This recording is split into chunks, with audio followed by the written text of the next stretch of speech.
Hello, and welcome to episode 16 of me learning stuff. Today, I am going to be reading the Koe Letter's latest blog post called Why You Fail at Almost Everything You Do. And why am I going to record this? It's because when I record stuff, I get stuff done. So I simply just want to read this letter now, and I just struggle to focus if I don't record. So why not? So I don't really recommend watching this episode. It's purely for myself, but feel free to tag along if it helps you or if you find it interesting. I don't remember how I bumped into Dan Koe, but it was probably watching one of his videos on YouTube. What I love about the Koe Letter is that it comes out every Saturday when my brain has relaxed a bit after a work week and I'm more receptive to new information. And while the posts are pretty lengthy usually, they feel authentic and often inspires me. So who is Dan Koe? Dan Koe is a writer and entrepreneur known for sharing insights on personal development, online business, and productivity. And his blog, The Koe Letter, is a weekly newsletter covering topics on self-improvement, digital entrepreneurship, and mindset shifts to help individuals build a fulfilling and independent life. So lots of inspiration and lots of practical, concrete advice, which I really like. So, okay. I'm curious to see how long this episode's gonna be, so let's just get started. So I am at thedanco.com/letters, and this newsletter came out yesterday, 8th of March 2025. So let's go. I'll be reading and then I will stop and reflect on some parts maybe and make notes of some key takeaways perhaps. So why you fail at almost everything you do. If you want to understand why most people don't achieve anything great, you need to understand this. Learned helplessness is a psychological condition where a person or animal learns to behave helplessly in a particular situation, even when the opportunity to avoid or escape it is available. It occurs after an individual has experienced repeated aversive stimuli, for example, pain or failure, that they cannot control. As a result, they come to believe that their actions have no effect on the environment and they give up trying to change their circumstances. You know those people. You probably have that friend who never believes they can't do anything. It's difficult to talk with them because it's just depressing. Like, dude, how can you not see that it is possible? You see this everywhere online. People don't even try anymore, and there's a deep reason behind it. They're presented with opportunities to start a business, meet new people, or change their life as a whole, and their unconscious, automatic, and programmed response is, sounds like a scam. I can't do it because... But what if it doesn't work? This is a critical flaw in their self-development. It's called selective skepticism. I can sort of relate to have been thinking these thoughts sometimes or many times before. Okay. Their mind can't see a potential future where they do well. Their beliefs trap where their thoughts can go in this small little bubble. Their attention can't transcend the problem. And if your decisions create your future, you can see that this only leads to a mediocre life. The brutal truth is this: you haven't failed enough. You gave up too soon and you didn't learn how to view failure as the only path to success. Now, success is mostly about winning the internal battle between your lower and higher self. It's a mind game, and you lose that game when you accept that negative outcomes for your life are the only outcomes. You win the game when you cultivate a mind that can thrive in any domain of life. So that's what we need to do, and I have a few tricks for you in this letter. How to become a strategic thinker like the most successful people in history. We'll break it down into the 7 principles. And 2, how to stimulate failure before you even start with the pre-mortem technique, so you can prepare your mind to do hard things. Okay, this is very interesting. I really believe in that if you never fail, you're not trying hard enough, is a saying that I really like. And I strongly believe that by failing, you are not actually failing, but you're learning stuff that takes you to the next step. Okay, let's continue. But first, we need to start from ground zero. You need the belief before you can effectively act. You need to learn how to reprogram your mind to love failure and uncertainty. Okay, winning the mind game. What is your aim in philosophy? To show the fly the way out of the fly bottle. Ludwig Wittgenstein. You have a project you want to build. You have a goal you want to achieve. You have an idea for the life you want to live. It could be making millions of dollars, marrying a person you couldn't see yourself without, losing weight, learning a skill, or anything else that leads to growth, because humans have an intrinsic desire to break out of one shell, then the next, then the next. Here's the thing. Everything is a mind game within one big mind game. In order to play the mind game, you must understand how the mind works. We are going to go a bit deep before we talk about practical steps. If you skip trying to understand the root cause of your failure, the practical steps won't help you in the slightest. Stick with me and try to understand. Let's dissect the mind so you can change your own. Number 1. The mind as an interpretive filter. The mind makes sense of the world in stories. Stories are a web of symbols that create bigger picture. Games are an interactive story composed of challenging goals to achieve, rules to obey, and actions you can choose to take that result in an increase in skill. A story or game provides the mind with a frame to maintain order and clarity. It gives you fulfilling steps to take towards the end goal. That's an interesting perspective. And if you don't understand the story you are living out or the game you are playing, you can't make sense of your place in the world. You lose purpose. Entropy ensues and you get lost in chaos. The thing is, everyone is living out a story, but most people aren't aware of what that story is or where it is leading. In other words, they haven't created a strategy like we soon will. They're pursuing the unconscious goals that their parents and the society put into their head. They are playing the game of being a useful worker rather than a free and fulfilled individual. People try to play the game of starting a business or losing weight with the programmed mind of an employee or overweight person and wonder why they fail. They don't understand that to achieve anything in life, you must become the person who both sees that as a possibility and has the skill to achieve it. How your mind interprets the world is largely dependent on your identity or who you are.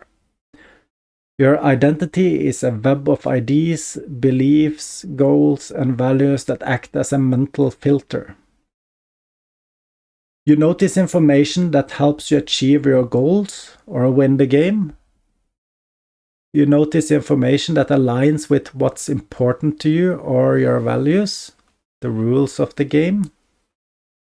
You notice information that confirms your beliefs, how you think the game should be played.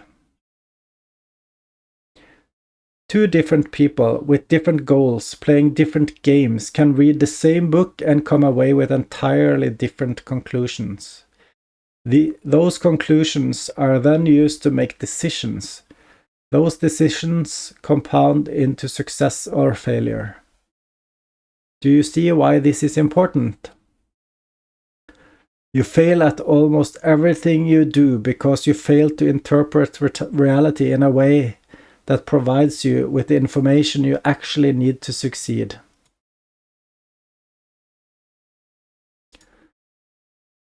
Yeah, it's very interesting, a little bit abstract so far, but I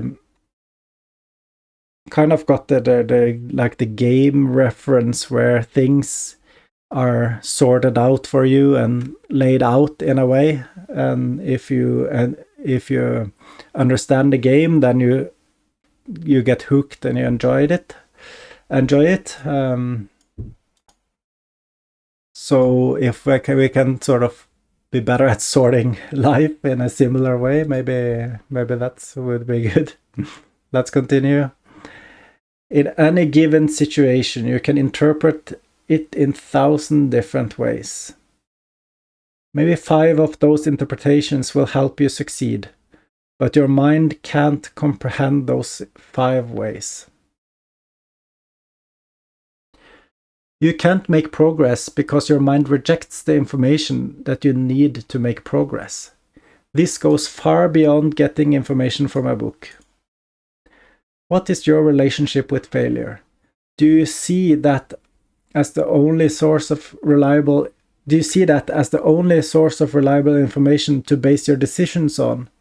Or do you see it as a reason to crawl back into your hole and give up? Do you not realize that growth is like being a lobster? Okay. That it is painful to grow too big for your shell.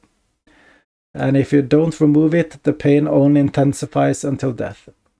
If you do decide to remove it, which most don't, you will be vulnerable. You will go through a period of building a new shell. The shell is your identity, by the way. Now, your identity is shaped in 2 main ways. 1. Social conditioning. You adopt the goals or games of your parents, teachers, and friends. As a child, you are a learning sponge that doesn't know right from wrong.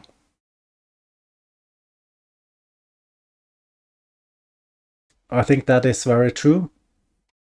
Number 2, conceptual survival. Humans notice and remember information that aids their survival. It's how we are wired. The thing is, we aren't animals, and most of us aren't under the constant threat of being attacked by a bear like our ancestors. Humans don't only try to protect and reproduce their physical form like animals. They don't only try to pass on the information in their genes, they protect and reproduce their identity, their mental and conceptual form. They try to pass on the information in their consciousness. This is why we write books. This is why we feel offended and lash out, trying to impregnate their mind with their beliefs. When someone challenges our political ideology, this is why we feel stressed when we aren't making progress towards our goals. Almost all of your pain, insecurity, and lack of progress boils down to you being trapped in the shell of your lower self that is doing everything it can to stay the same. You refuse to open your mind or remove your shell, so you can actually see that a better life is possible.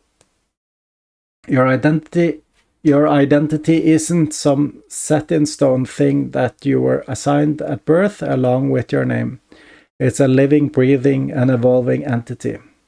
You aren't helpless. You've just learned to be.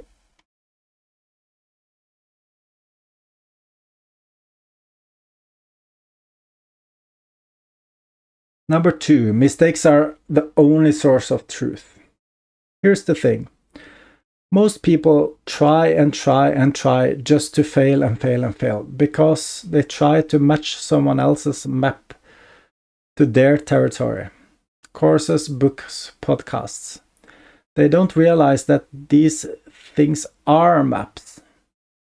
They are guides, not truth.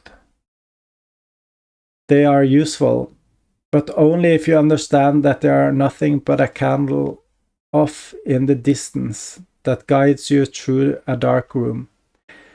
They do not determine the direction of your steps or if you stumble into a pit of snakes.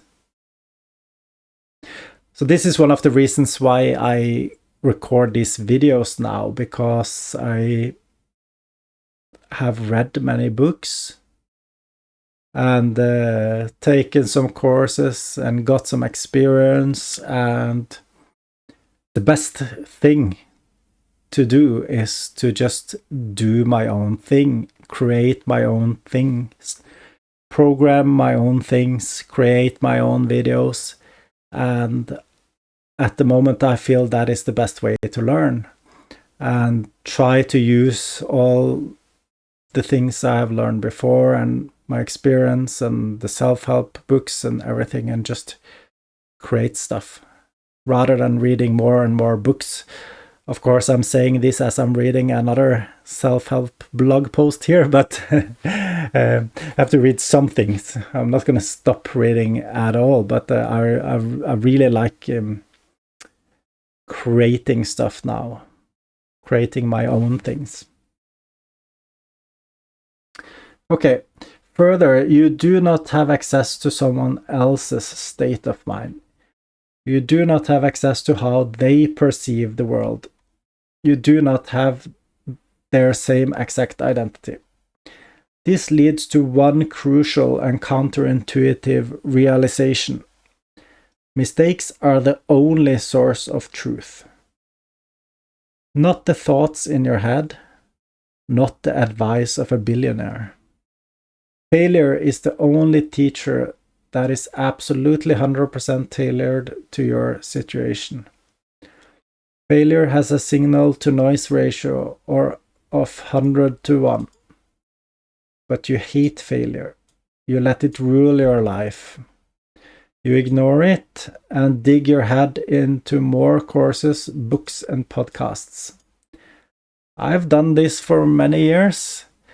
Not necessarily because I hate failure, but maybe because I deep down hate failure. I'm not sure, but this is very, very interesting. But because this blog post here is a little bit about the shift I'm doing right now. Going from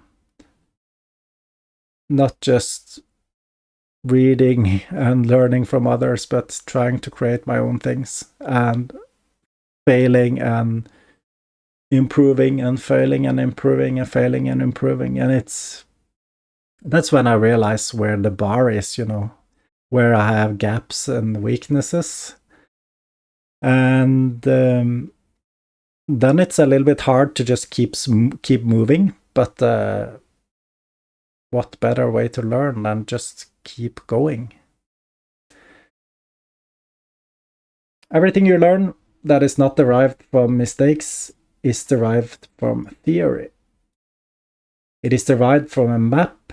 It is but a conjecture formed through the interpretation of mistakes made by another person. True? That leads to the question, how do you make better mistakes in the right direction and learn from those mistakes in a way that leads to success? And lastly, for the end of this letter, how do you fail before you even start learning immediately? Looking forward to that.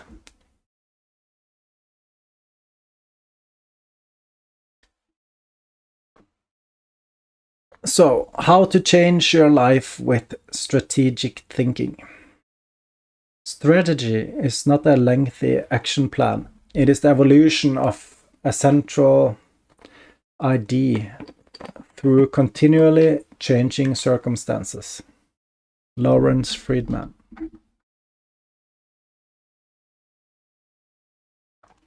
Most people's lives are mediocre due to a lack of strategic thinking. Successful people, on the other hand, are highly strategic. They don't just let life happen to them. They reject the default path they were assigned. They choose the game that they want to play, both for their ideal life and the games that allow them to get there. They become the person that can win that game through skill acquisition and learning. So, to win any game you choose to play, you need a strategy. Okay, so here's a link to a document to fill out accordingly as you read. If you download the desktop app Cortex, you can press Alt or Option D to open a floating window. So Cortex is a product that Dan Koe has created or co-created.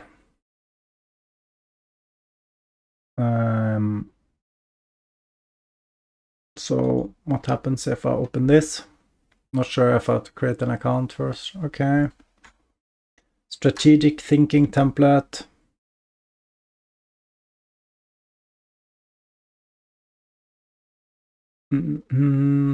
Paste in the prompt. Craft your strategy. Okay, so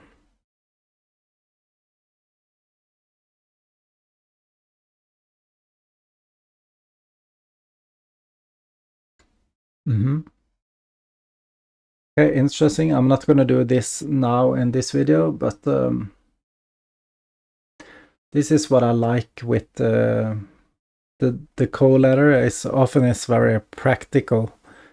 Like, it's not just words, it is like actionable things that you can do to get started or do something or learn something. So I really like that.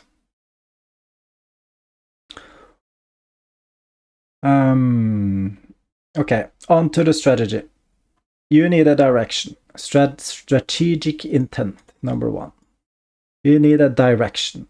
You need a new goal from which your mind perceives the world.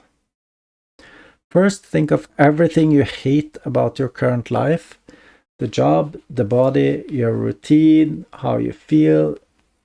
Start somewhere.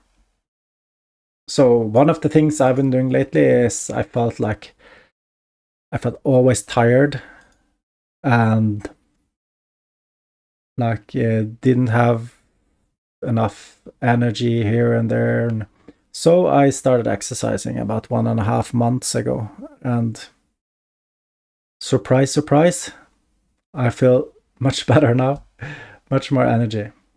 Okay, so second, think of a few potential possibilities for your future life. Starting a business, being fit and energetic, living at your ideal day. At your ideal day. Yeah, that is something that would be nice. I'm not necessarily a fan of working 8 to 4 or 9 to 5, but I do have a lot of flexibility at work, luckily. Don't dwell on this. Write a few things down and continue. Choose the macro game you want to play. 2. Self-analysis. Your identity clearly isn't serving you. So, you need to become aware of all of your sticking points by performing a SWOT analysis. Strengths. Simple. What are your strengths and talents? What comes easy to you? If you respond with a cop-out answer of nothing, you are lying and already can't see past the reactions your lower self is feeding your mind to spit out like a robot. Think harder. So I will actually do this exercise after this video. Weaknesses. What are you notoriously bad at, and how is it impacting your progress? Opportunities for growth. What can help you overcome your weaknesses and leverage your strengths? This could be learning skills, taking courses, meeting new people, etc. Threats. What threatens your progress? These could be friends inviting you out to party, a lack of time, a fear of failure, etc. Okay, by the way, I enhanced the strategic advisor prompt from the last letter. The last letter was quite interesting. It had a lot of prompts that you could use for AI. So, not sure where it went, but I highly recommend reading the previous Saturday's letter. So that should be 1st of March. No, 2nd of March, I guess. I'd recommend duplicating this document, pasting it into Cortex AI, writing your entire strategy down in a document and asking the Cortex AI to guide you through it. Of course, you probably use any AI, any LLM to do this. I'm not sure. I haven't tried Cortex AI myself, so there might be some additional benefits to doing that, but usually it works quite well with ChatGPT or anything for me.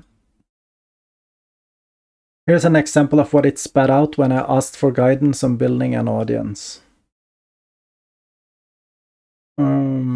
Assessment. You're focused on output, posting frequency, but not outcome, audience growth. Aiming for 50,000 followers this year is ambitious, but achievable if you shift your strategy from quantity to quality and engagement. Recommendations. Content audit, engagement strategy, optimize your profile, and then comes up with a challenge and some reflection points. So this I could do for myself, and you could do that for yourself if you want. So I recommend looking into the previous post. I didn't quite find that prompt here, I think. Yeah, here it is. It was just collapsed.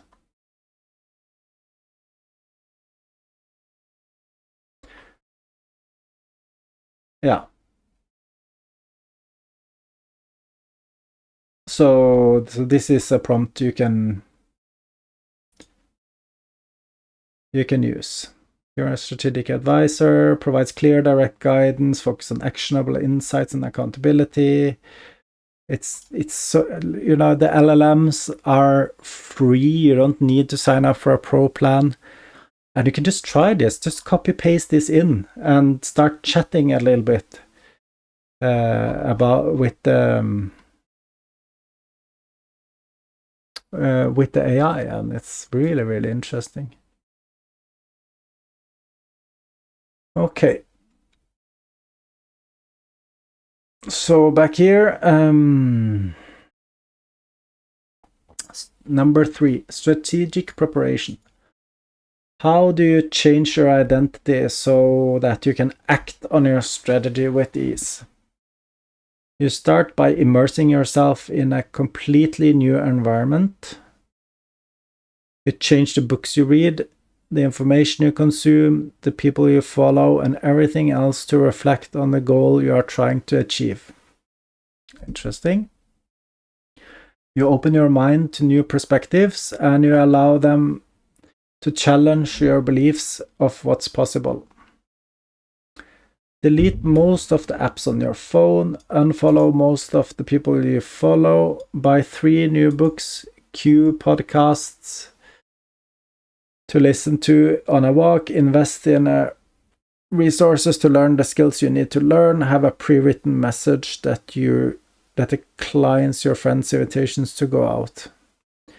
Anything that doesn't align with your goals is by definition a distraction. You need an environment that is solely conducive to you achieving your goal. For some people, this might be what they need. I feel it's a little bit drastic. But sure, if you want to go all in, you can like go hard and delete most of the apps on your phone. I have certainly done some measures to remove distractions on my phone, but that is more for like getting rid of phone addictions and stuff. So I've written a blog post about that on thomasjacobsen.com with some tips that I have done. But yeah, it's it's a fresh, if you really want to go hard on and focus on something new, this could be interesting. I don't think I would have done it that drastic, perhaps.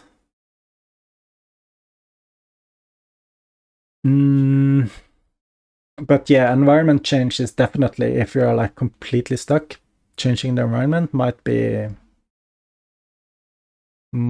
one way to go. Number 4, concentration of force. As we discussed in the last letter, the only way to actualize a goal is to build a real-world project. Yes, I agree. That is what I'm doing right now. You learn through struggle, not memorization.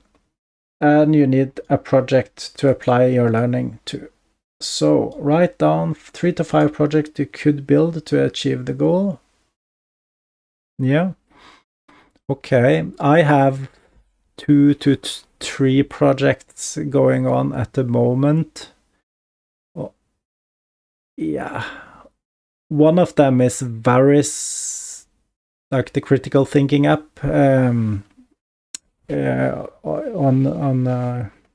I have some YouTube videos on. That is definitely working towards my goals. The cookie clicker game is, of course, my goal is not to create a game, but it lets me practice coding with LLMs and creating a Next.js app and stuff like that. So it's definitely helping me towards my goals. But I should probably find some more. Choose the highest leverage project that has the most advantageous outcomes. Okay. That should be the critical thinking app at the moment. Map out the 3 to 5 priority tasks that you can do on a daily basis to make progress on the project. Okay, so I've done something similar, but I'm just sitting down and recording everything I do because then I get the focus that I need. So as long as I keep making videos, I'm moving towards my goals. And of course, I could be more focused and only make videos about the number 1 priority project. But yeah, that's something I will definitely think about.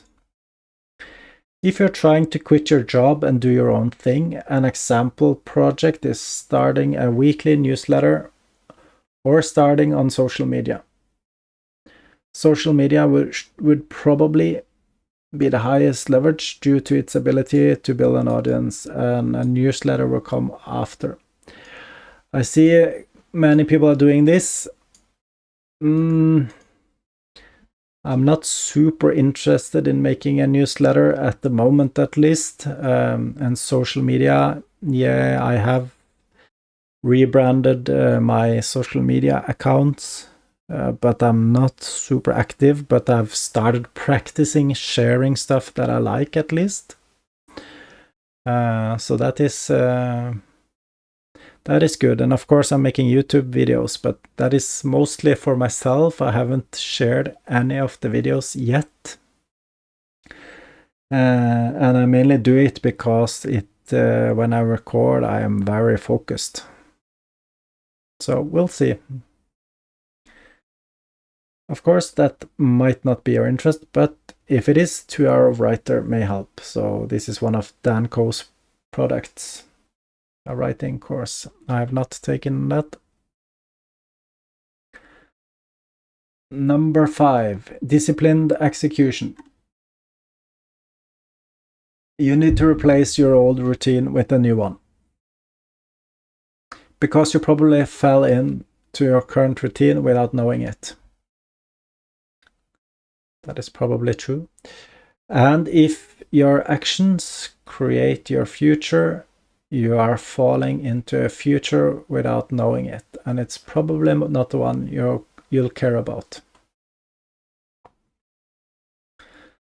Execute your 3 to 5 priority lever moving tasks for 1 to 2 hours in the morning or 1 to 2 hours at night.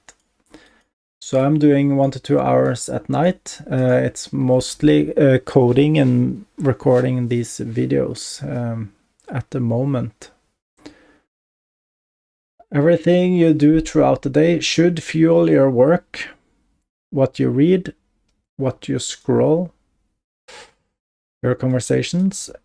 So yeah, I'm still struggling a little bit with phone addiction, to be honest. And so what I scroll is not necessarily useful for it's not fueling my work. So I can definitely improve there.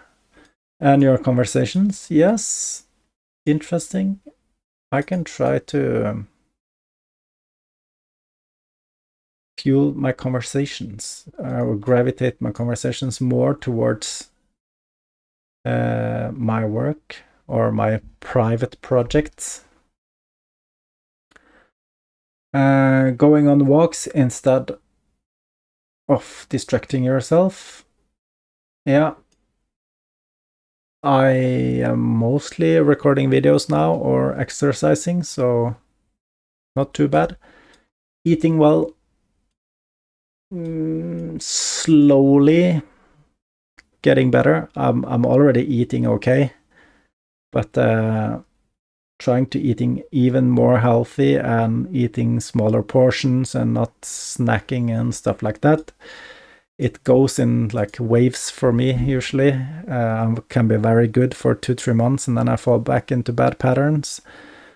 But now I have started exercising for the past 1.5 months, so it helps.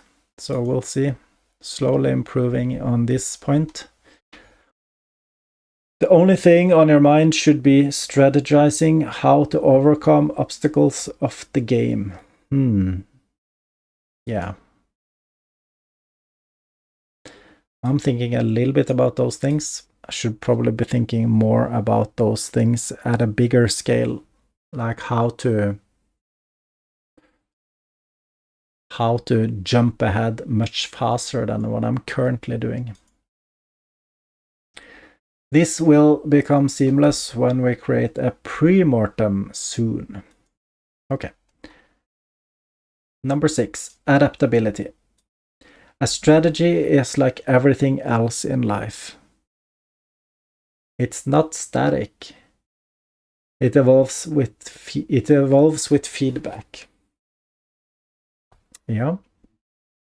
You need to be able to identify when things aren't working. Go back to your strategy and experiment with something new.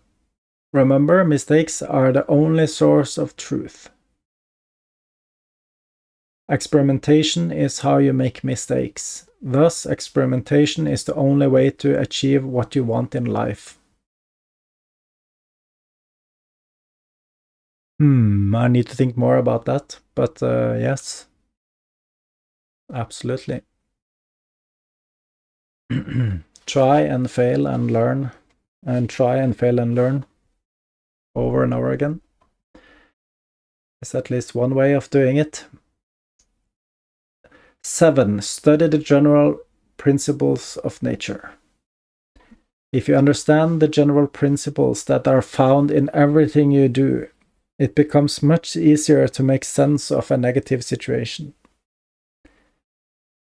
The easiest way to make sense of this is, in my opinion, is by understanding the structure of a story.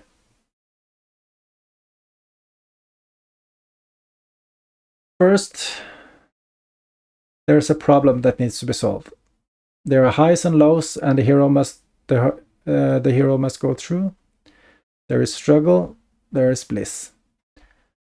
Like waves in the ocean, emotions in your mind, how your relationships develop on all planes of reality in every situation. You are in a sentence of a paragraph of a chapter of a never-ending stories of books. If you can identify what part of the story you are in and not fixate your mind on that as if it should stay the same forever, it becomes much easier to navigate out. Okay, yeah. If you want to understand this deeper, a great short book to read is the Kybalion.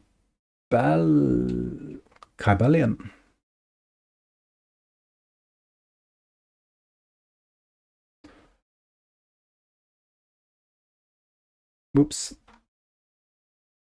The Kybalion. Okay. Let me save that.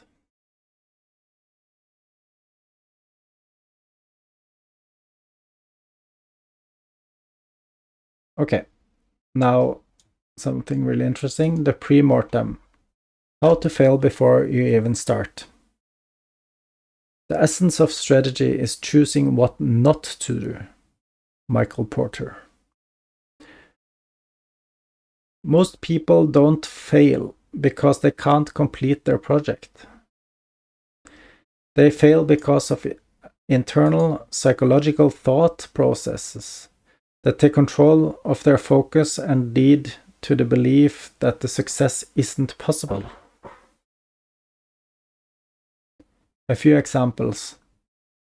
Paralysis by analysis, over-researching, not taking action. Yeah, I can definitely relate to that. Just reading and then thinking it's not possible, instead of just starting and doing something and figuring out a way to make it work or not work.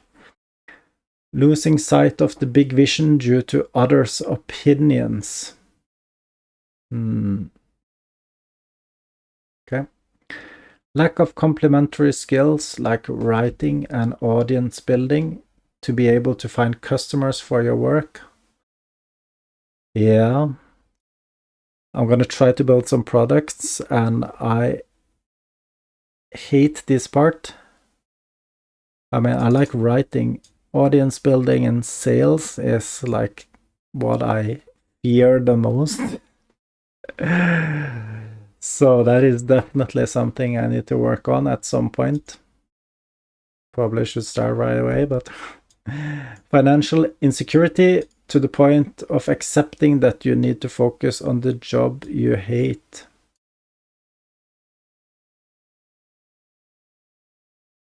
So let me just repeat this. They fail because of internal psychological thought process that take control of their focus and lead to the belief that success isn't possible. Because of financial insecurity to the point of accepting that you need to focus on the job you hate. not saying I hate my job, but I can sort of relate to this. Like, you go from a stable income and you have a family and kids and this and that. And if you were, for example, going to start by yourself and everything, like the financial insecurity goes through the roof. So that is really hard step to overcome. Burning out and not having a coping mechanism that refreshes you, and getting bored with the mundane works that get results. Yes, that is definitely, I have shiny object syndrome. I really like to start on projects, and then after a while, when the hard works, the hard, mundane, boring works get in, then it's like I find something new. Ooh, that's shiny. Let me try that for a while. So that is something I'm working on. It takes a lot of hard, boring work in order to make stuff. And very often, typically on YouTube, on these super edited videos, it looks like they're getting incredible results in a like 15-minute video or 30-minute video, when in reality there's lots more behind the scenes. So it's easy to get tricked here.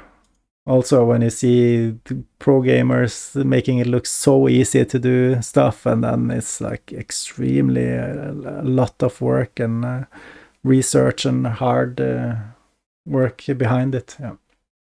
But you only see like the easy parts or the easy looking parts in the video. The desire to do something fancy and high status instead of something that you enjoy or get you out of your situation. Okay, I don't feel that desire, I think. I want to make my own things that I enjoy and that I get energy from. When you're in the middle of a project, it's extremely difficult to open your mind to see beyond your situation. You fall into a narrow-minded survival mode ruled by stress. You can't think of solutions, only problems. The best way around this is to do a pre-mortem. A pre-mortem is a strategic thinking tool that identifies failure points in any project before it even begins. A project in this sense can be anything from quitting your job, changing your career, finding purpose, self-education, losing weight, improving your relationship, planning your year, or anything else really. Here's what you can do. First, select your project or use your strategy above. All of this is in the template mentioned earlier to fill out. Then, imagine spectacular failure. Visualize your strategy failing horribly. What does it look like? Where does your life end up? Okay, that is interesting questions for self-reflection. List the causes of failure. Brainstorm all possible reasons for the failure. Include psychological reasons like personal weaknesses, self-sabotage, lack of knowledge or skill, and external factors like not having enough money. That is also a very interesting to reflect on. Prioritize the list. Reorganize the list and place the most threatening at the top. Brainstorm solutions. For each cause of failure, brainstorm the potential solutions. Ask AI or Cortex AI or AI as your strategic advisor for help with these. With both a strategy and a pre-mortem completed, you should feel rather clear on what you need to do in order to prevent failing at your next project. I hope all all of that was helpful. And I also hope that you didn't just read this without implementing any of it. Enjoy the rest of your week, Dan. Okay, so I think one of the last sentences there, I hope you didn't just read this without implementing any of it. So this is sort of has been my mantra lately. Just try it and get experience and just do something and feel it on your in your own body, what it feels like to do these things. So do the things he mentioned here. Fill out the template, ask the AI, ask ChatGPT about these things, and just explore it and reflect and write down and do it. And then learn something from it. Maybe this is not for you at all, but that is a learning by itself, right? Okay, you experienced this, you tried this, it wasn't for you. Or maybe it will be an eye-opener and it will lead to something great. Who knows? But I will definitely test this out for myself, and I will reflect on many points from this Koe Letter. And the best part of it all was I got it done. I read the whole letter, which was the purpose of, or the goal of me recording this. So if you have listened or watched this whole episode, then congratulations. I hope I didn't completely bore you. But I can highly recommend signing up to the Koe Letter, the Koe Letters, and get it in your email inbox every Saturday. All right. Thanks for watching. See you next time. Bye.